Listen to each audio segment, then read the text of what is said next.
How's everybody else? Everyone I associate with is thriving in abundance. Limitless. Hello, welcome. I'm Aline, and I'm going to give my reaction to Love and Marriage Huntsville. The second episode. I've been giving my reactions to all of this, but I haven't been publishing my reactions. For a myriad of reasons. But this, I'm going to publish only the parts that I found interesting while I'm watching. The beginning of the episode is with everybody sitting at the table, I guess eating dinner, and Dr. Francis calling it as he sees it concerning the Whitlows. And I'm bored by the Whitlows, so I don't care. I will say the Whitlows are extra defensive around these parts. Like, you signed up to go talk to a marriage counselor. He gonna call it how he see it if he a good marriage counselor. But I'm so full of it. So they rehash it out over breakfast, how the Whitlows got drilled as fake. And Marcel is gloating in the moment that the Lou Whitlow is basically copping pleas and apologizing. I'm bored because I don't care about the Whitlows. But did Pete, though, that everybody had on their shirt, I guess Dr. Francis gave them, and the Whitlows did not. So I guess they're not really here for this whole experience. I noticed, though, that Tiffany is extra petty, and she a tit for tat type of B-word, because she'll see you and then try to measure her low by your low so she can get away with her lows as an excuse. Like, where's Dr. Francis at? It's been over an hour. And in the episode before, when she went to take the call, and Lou Whitlow came to her and told her, listen, you had me biting bullets out there by myself. Where was you, basically? And she was like, well, where was the other Scots? So last week, when Dr. Francis said, you read a lot of philosophy, and Lou gloatingly said, yeah, I do. And Dr. Francis said, yeah, I could tell, because I hear you, I can see you, I hear it on your reasoning. Everybody is telling them you coming out fake is because you aren't arriving in the moment. You're not present and answering the questions.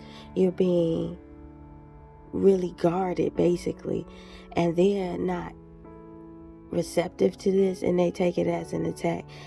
I really don't care, because like I always felt like Tiffany is fake and rigid. It comes off like she's performing what she perceives she thinks she is. And it's like, girl, it's not. Just be present for the moment.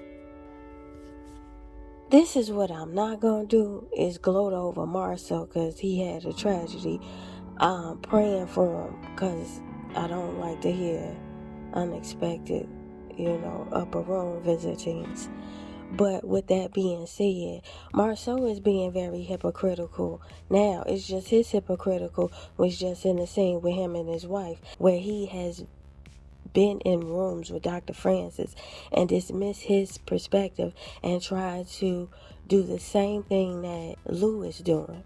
Tiffany run that relationship listening to this, because how the dynamic between them two go, I feel like Tiffany would get her way and run shit, and she play that tit-for-tat shit like he do. The difference is he can philosophize his way into her side in a way he makes the compromises. But yeah, I feel like Tiffany run that over there. No disrespect, just observation. Melody and Martell mama down here before a scene to hash out some text.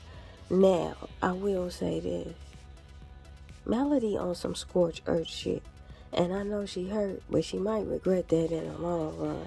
It's cool to cut off dead weight and those who bringing you down, but the way you going about it is really on some not making good with the network. And maybe that's cool for you. Like, you feel like you've ascended beyond that network in your life.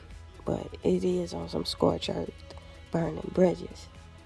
I think Melody down here conflating the issue. And this is my problem with everybody on this cast.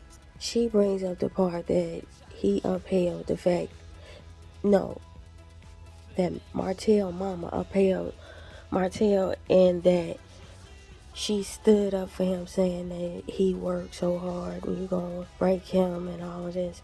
So Melody posed the question, like, girl, did he ever say that? And she was like, no, he ain't say that. I said that because I seen it. And basically, and here's what I'm gathering. From the vantage that she had, Martell might have been working his ass off in that house. And probably needed to be. If she was really working her grind on the outside, he can take care of home. What Dave Hollister say? Take care of home. You don't have to worry about your... Listen, if that's the way he could contribute to their partnership, maybe that's the way he could contribute. There are imbalances of duty sometimes. But with that being said, if he ain't complaining, why should you? And maybe what the mama calling lazy is recovering in a way that wasn't afforded her. He've assembled around the fire outside, and I commanded to be honest if they gonna sit in the chair, the couples at the couples retreat. And they just hard pressed to make me give a fuck about the Whitlows, and I'm not here for it. The producers must be telling them to go with this storyline, the Whitlows. But anyway, they defensive continuously in the confession. Mama Hope dropped the gem right there. It ain't what you do, is how you do it. Is respect do carry a long way. I think in this day and time, I think a lot of people think respect is frivolous. But anyway, Mama Hope over there at Martell house, and I guess she babysitting the kids while he do some work, and then she come down to have this scene with him, and they discuss co-parenting and how she had to sit down with his ex. So Mama Holt essentially said, long and short of it, I know the girl was hurt when she sent the text message. That's why I ain't even tripping on nothing. And I really gotta respect it a little bit. Like, her stance with her son is her stance with her son. We know she wrong. She gonna lie for him in court. But as far as with the rest of the world, her interaction, it don't come off like it's disingenuous. It comes off rather discerning, to be honest. Cause I ain't never really, outside of her, the way she cared for her son, I ain't never really seen her step out of pocket. Even, I think it was last season where Vanessa and Tisha mama was down there, and they was about to act up. She exit scene left. She was like, this ain't my judge. I don't do that. That last scene with the Willows, I don't care. Sorry. Uh-oh, they gave Dr. Francis his own confessional. Okay. Marcel and Tisha down here in front of Dr. Francis on the one-on-one, or a couple-on-one therapy session. And Marcel is a bullshitter. Tisha down here explaining something, and she used the word, I don't know, she goes, if it's obedient or submissive, and Dr. Francis give a look like, girl. Tisha all but admit, like, yeah, I just listen to what he say, and I gotta trust that, because God has given me this husband, and he hasn't been disappointed thus far.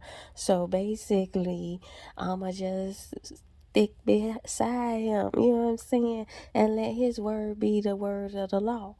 And Marcel goes, listen, it's not like I'm making these decisions on my own.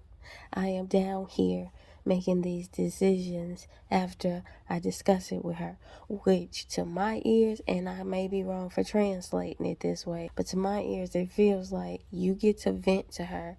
She's not really going to budge any kind of way, because ultimately she leaving all decisions up to you, so she has no critical perspective in the matter. Ultimately, if that's the partnership y'all like, I love it, but it is what it sound like. You got you a good one. You got when they say they don't make them like that no more. Tisha is definitely not a modern woman. She wants to be a modern woman, and that she wants the industry of self-sufficiency economically, but ultimately, through the guise of jobs and working. But ultimately, if you surrendering that much decision making to one nigga, I guess trust, you gotta have faith like a mustard seed. If that's what, for God, you gotta have faith. Now, what type of faith do you gotta have from ourselves? Dr. Francis said, I'm gonna wrap this shit up. He ain't say it like that. Essentially, Dr. Francis said what I said in an economical way. He said the truth, oftentimes people will argue. When it doesn't need arguing, it stands by itself. And that's what they doing. They arguing their truth. It is what it is. By setting forth that truth and arguing the truth, you offering that up to a jury. So Maurice is for real about this perspective. He for real enough. Anyway, so Kimmy and Maurice are down here in their separate session with Dr. Francis, and Maurice openly repeats this mandatory sex thing to Dr. Francis. I guess he for real about that. Dr. Francis basically said,